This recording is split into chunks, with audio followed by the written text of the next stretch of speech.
बहुत नेता उद्दाम सिंह कथा जानिथिबो भगत सिंह कथा जानिथिबो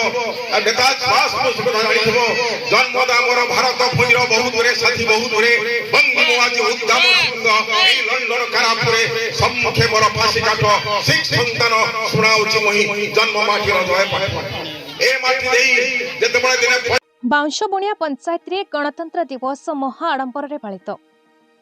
बालेश्वर जिला नीलगिरी निर्वाचन मंडली अधीन औपता ब्लॉक रो बाउंशबुणिया पंचायत रे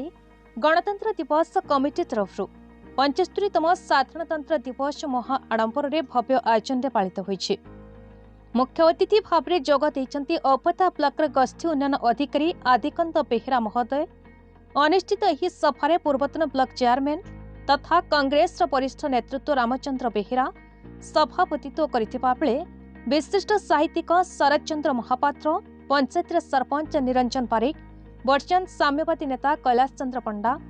पूर्वतन शिक्षाविद रघुनाथ जेना कार्यनिर्वाही अधिकारी मायाधर बहल मंचासीन रही देशर गणतंत्र विषय उद्बोधन देथिबा बेले एही वर्णाढ्य परिवेश रे जोग दैछन्ति पंचायतर समस्त स्कूल कुनि कुनि पिलामाने शिक्षक अभिभावक मिशन शक्तिर महिला एमबीके सीआरपी ईसी मेंबर सांस्कृतिक कार्यक्रम आरंभ होई पुरस्कार वितरण में समाप्त होईछि। सभा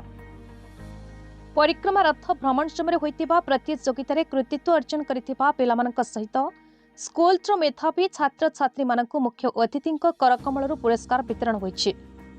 नीलगिरी विशिष्ट स्वाधीनता संग्रामी प्राणबंधु अगस्ती तैलचित्र को साहित्यिक शरद चंद्र महापात्र सरपंच निरंजन पारिक एवं सान पाटपुर हाईस्कल को प्रदान करिसेंति। सहस्राधिक भिड़र एही भव्य आयोजन को सफल करिबारे सहयोग करिसेंति दीपक बेहेरा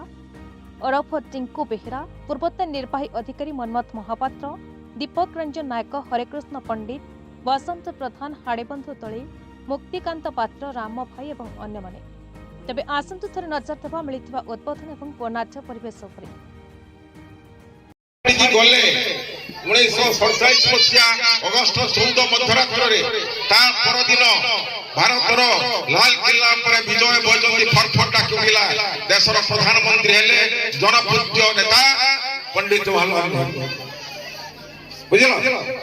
किंतु 1947 अगस्ट 15 रे नीलगिरी स्वाधीनता पाई नथिला राजतंत्र निपीड़ित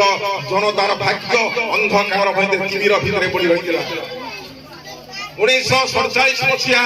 नवेम्बर मास 14 तारिख दिन राजतंत्र पतन घटिला 566 भारत वर्षर गणजात अंचल व देशीय राज्यर सर्वप्रथमे नीलगिरी गणजात स्वाधीन भारत सरकार राज्य सरकार के सहित मिशिला सेटा 1947 मसीहा नवेम्बर मास 14 तारिख किंतु नवेम्बर 14 रे सेना मिचिला सरकारी भाव रे स्वीकृति मिलला नहीं 1948 मसीहा जनवरी पहला दिन संवैधानिक क्षमता नीलगिरी को मिलला सेही दिन नीलगिरी हला पूर्ण स्वाधीन सेही दिन राज्य सरकार के सहित संपूर्ण भाव रे मिसी आईन खसड़ा पई प्रस्तुत हला तनो नीलगिरी रो स्वाधीनता आंदोलन जो हम हेची आमे जो पाइछु तीनटा वरदान गुटे 1947 अगस्त 15 गुटे 1947 नवेम्बर 14 गुटे 1948 जनवरी 15 एटा संविधान द्वारा ताको भीतर करा गला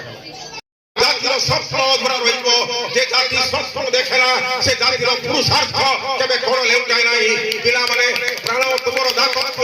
प्रीति तुमर प्रकृति आत्मा तुमर उपास्य घटना तुमर कल्याण साधना तुमर सिद्धि एवं तुमे चाहिले एक विश्व को नूतन विश्व रे परिणत करि पाइबो नूतन अमरावती तुमानी दे पाइबो तुमे जानिछो दुखर रंग कोन लोहर सुरक्षित परि स्थापत्यर कारुकार्य केते एवं आनंदर सुखना केते अंगे निभैछ एवं निभैब आगामी दिन आम भारत वर्षर महामहिम नेतृमंडल मुखरे दिल्लीर आकाश जय हिंद छिड़ी पड़े गुलाबीर फास ओराज रात्रि जाए मरी सूर्यर शपथ निये प्रतिस्वर समुद्र काकड़ी এইভাবে ভাবে উদ্যাত কণ্ঠরে কবি সদন উদ্ঘোষণা করিଥିଲା এবং নেতৃমণ্ডলী মানে দেশ পাই জাতি পাই জীবন অর্পণ করি লৌহ লৌহর ইতিহাস সৃষ্টি করি এই প্রকার এক মার্গ স্বাধীনতা পাই আনিଛନ୍ତି আজ হচ্ছে গণরাজ্য দিবস সাধারণতন্ত্র দিবস ভারতের জনে সাধারণ ব্যক্তি রাষ্ট্রপতি পদ মণ্ডন করিপারিব এবং হলা সেইভাবে এ মাটিକୁ প্রবেশ କରିବାକୁ ହେଲେ প্রথমে কাহাକୁ পড় সাধু প্রসাদ বিদ্যাধর মহাপাত্র পড় জনে রাজযোগী এবং যদি এ অঞ্চলକୁ ଯିବ ଆସ୍ତେ ଆସ୍ତେ ପୂର୍ବକୁ ତାହେଲେ କାହାକୁ ପଡିବ ପ୍ରାଣବନ୍ଧୁ ଅଗସ୍ତ୍ୟଙ୍କୁ ପଢ ଯଦି ନୀଳଗିରିକୁ ଜାଣିବା ପାଇଁ ଚାହ ବନମାଳୀ ଦାସଙ୍କୁ ପଢ ହେଲା ଯଦି ଈଶ୍ୱରପୁର ଅଞ୍ଚଳକୁ ଆସିବ କୈଳାସ ମହାନ୍ତିଙ୍କୁ ପଢ ଯଦି ଅଯୋଧ୍ୟାକୁ ଯିବ ବଳରାମ ରାଜକୁ ପଢ ହାଡ଼ିବନ୍ଧୁ ରାଜକୁ ପଢ ଏରକ ଅନେକ ଆଉ ଯଦି ଗହିରା ଅଞ୍ଚଳକୁ ଯିବ ତାହେଲେ ସେଠି କାହାକୁ ପଢ ଗୋକୁଳାନନ୍ଦ ନାୟକଙ୍କୁ ପଢ এইভাবে বীর সন্তান মানଙ୍କର উদ্যাত উদ্ঘোষণা ত্যাগপূর্ণ সাধনা এবং সেମାନଙ୍କର লৌহ লৌহର ଇତିହାସରେ ଗଢ଼ାହେଇଥିବା ଆମର ଜାତୀୟ ଦିବସକୁ ମୁଁ ଆଜି ସଲାମ ଜଣାଇ ତୁମମାନଙ୍କୁ ସେଇ ଦିଗରେ ଅନୁପ୍ରେରିତ କରିବା ପାଇଁ ଆଶା ରଖି ରହୁଛି ଜୟ ହିନ୍ଦ। ବାଲେଶ୍ୱର ଜିଲ୍ଲା ଉପତାରୁ ନିହାରଞ୍ଜନ ଜେନାଙ୍କ ରିପୋର୍ଟ ଭାରତ ନ୍ୟୁଜ୍।